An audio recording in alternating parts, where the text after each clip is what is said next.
Hi, I'm Jill. I'm an alcoholic. I've been through this work with the help of several big book step study sponsors, meetings like this, people like you. I very gratefully found a higher power by doing this work. I've made amends. I have a couple of amends that I'm ready and willing to make. And I practice the steps to the best of my ability or willingness on a daily basis. Yeah, so fear. No wonder I'm sitting here for fear. I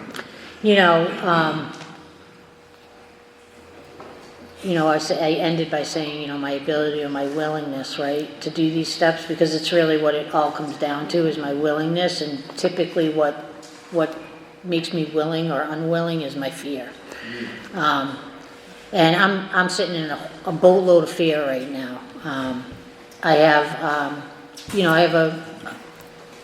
It's funny, I started this journey with fear, and I'm still sitting in fear, but like tons of things have changed. But fear is pretty consistent in my life.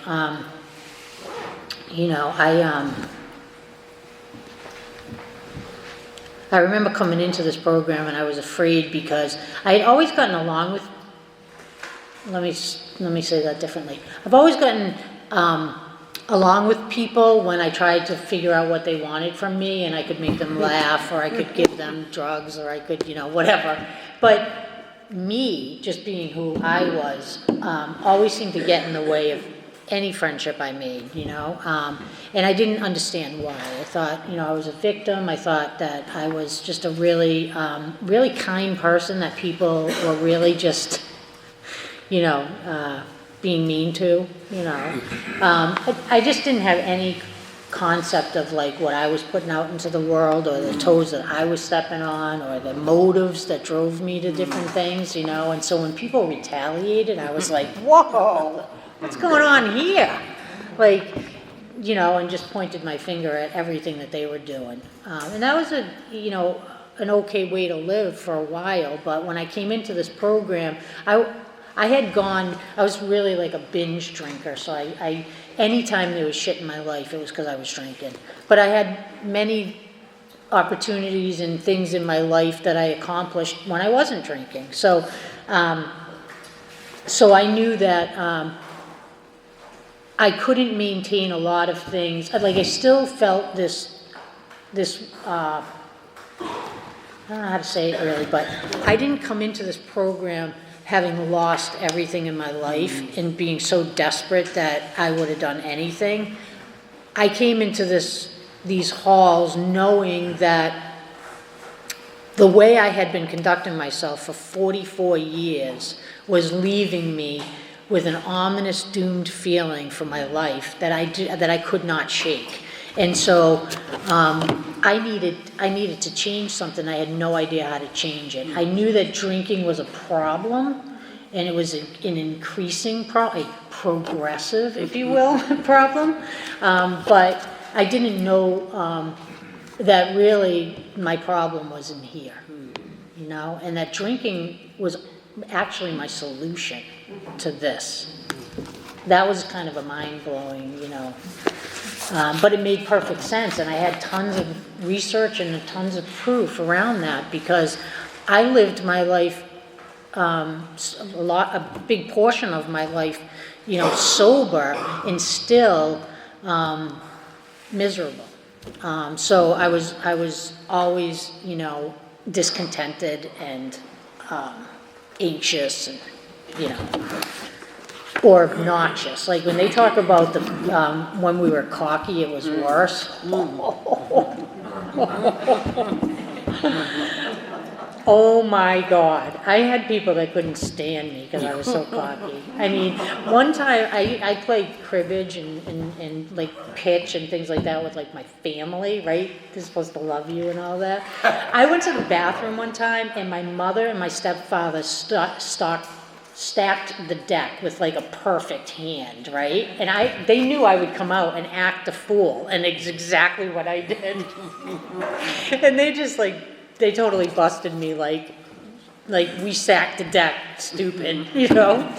Oh my God, I was so embarrassed. But, you know, it was like, it just, yeah, it was really miserable. Anyway, I needed a lot of outside things to make me feel good, you know? And I just, you know, moved from one thing to another. When it didn't feel good, I put it down.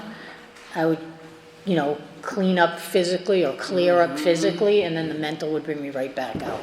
All the things that I had done that disgusted me or made me feel like, you know, like a horrible human being, just faded after the physical went away. I was just like, it wasn't that bad. I'm so dramatic, you know. Some of those things were horrific, you know. But I have that mental blank spot, you know, where that desire to fill that God-sized hole was more important than all the humiliation and all the damage that I did. So just to focus, you know, really on fear. Early on in the program, you know, it tells us these things like, oh, we'll be able to handle things that that baffled us before, and all this ridiculous stuff that I didn't believe. And but you know, I'm one of those. Thankfully, I'm also one of those people that's like, oh, this works. Okay, I'll prove it doesn't. You know.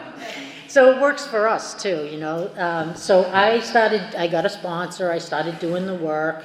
And I started to notice that, first of all, I started to see patterns, right, in my behaviors, changing the name, but the motives were the same, the hurts were the same, the self-seeking behaviors were the same, and they dwindled down to a handful of fears that always, you know, created this need for numbness or whatever it is. So anyways, I'm going through the fourth step, and I'm in my my turnarounds, and so I'm starting to see like, oh, okay, I get it, you know, I'm an asshole, and you know, can I stop now? I get it, you know. And my sponsor's like, no, you're just gonna keep writing. So like that ick was just disgusting after a while, because like. I'm pretty smart, so it didn't take long for me to see the patterns, and then I was like, oh my God, I have like another 5-subject notebook I have to do, you know, and it's like, yeah, but boy, when I was writing out those resentments, I was so, you know, like, ha-ha, and then you, and then ha-ha, you know, that felt awesome. When I had to do the turnarounds, I was like, this is just gross, you know, this is gross. So, but before I even got to my fears, I had noticed that I did a lot of things to make myself feel comfortable, right? And so this is like the first kind of aha moment that I had, which was I had, you know, I still have 3 children, but 2 of them, one of them was going to school, and the older one, they're 6 years apart, the twins and then the younger. And so the twin, the twin girl would pick up the younger girl from school and walk her home, and she called me one day frantic, telling me that some guy was exposing himself to her while she was walking home and all this stuff.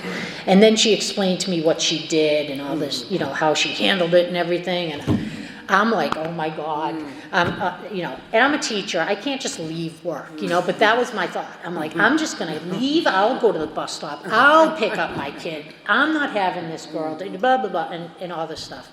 And all of a sudden it dawned on me, like, I wonder what message I would send to my daughter, you know, like to be afraid in her own neighborhood, right? But what she did, she handled it exactly the way I would have told her to handle it. She said no, she got loud, she walked past the house so they couldn't know where she lived and stuff. And like, she did everything that I wouldn't have even thought of probably. And so she said, Mommy, I'm afraid I don't want to do this anymore. I don't want to pick her up. And I said, you know what, you're going to go down there tomorrow and you're going to pick her up and you're going to walk her home just like you did. Because you did amazing. I said, in the meantime, we're gonna make a police report and we're gonna, you know, do what we need to do. Who was that? Because me, I would have been driving the neighborhoods looking for this MAF. I would have been like, I would have kicked I would have been arrested, okay? And if nobody died, you know what I mean? Like that was me. So I was like, oh my God, you know? My sponsor helped. It wasn't just, you know, divine inspiration, but it definitely was there. But wow, holy cow, I felt like a mom. Like, wow, I was actually teaching my kids how to do something. I didn't fill her with fear and be like, oh my God, men are so disgusting, you know? Like, I didn't do that. Holy cow. So that was like the first like real like big girl thing I did in sobriety. I was like, wow, look at me. So anyways, went on with the writing, the fear part. I was told to write down my fears. I could look through my writing because at the bottom it says what were my fears and all my resentments. So I added those to the list. But I was also told to just sit with God and ask God for those fears, you know? And so I just wrote down anything that came. Mm-hmm. And I noticed there was a lot of things that were like being in control, not being in control, things being, I don't know, like just a lot of dualities. And I'm like, wow, how is that? Like, you know? And so I was told to write out, there was 4 questions. It was, when did you first feel this fear? How did you try to control this fear? What kept this fear going? And what if I trusted and relied upon God? So I was like, thank God I had done all this writing, this ridiculous grossness for like a year before I got to my fears, because I had no God until I started doing and seeing these things in my life. I started to believe like, oh, there's something outside of me, because that whole thing with my daughters, that was not me. So I started to believe, right? Thank God when I started to do my fears, because I had come into this program, a gay woman who had already said, see ya to God, right? I was like all set with you because, I felt like he had left me and that I wasn't worthy, right? And I started to realize that was me. That was my thinking. It wasn't, I was able to create a God of my own understanding that loved me for exactly who I was, right? And so by the time I came to my fears, I could imagine what life would be like if I trusted and relied on this higher power that was starting to show me things, right? And wow, what a beautiful experience. Like, I just couldn't imagine that in my life ever. So yeah, fear, it is an evil and corroding thread, I feel like I remember the moment, maybe not the moment, but I remember like being this really carefree, fun, like little kid, and then just turning into this really negative, it kind of coincided with puberty, I'm not gonna lie, but it's kind of a loss of innocence for women, I think. It's, it just, I just never imagined a life like I have today. And I still live in fear. Imagine that. My daughters, both of them, one just moved to North Carolina last week. And her truck of all her stuff has not shown up yet. So I'm like panicked about that. But guess what? I'm sitting and I'm realizing like what's in my control and what isn't. And I'm able to say to my daughter, we got to, it's out of our control. Let's wait till we get the stuff, then we'll go after them. But like, let's not make the situation worse, right? And then my other daughter is, my youngest daughter just graduated high school and is going to college in the fall in Chicago. So I'm losing like 2 of my 3 kids, and I just, my life is, I don't know what my life's going to look like because I'm so used to doing like kid things or kid focused or whatever. So, I'm living in, there's a fearful time for me. But, I got this program. I have incredible supportive group of people in my life, and I just have to trust and rely, so that's what I'm gonna do. Thank you.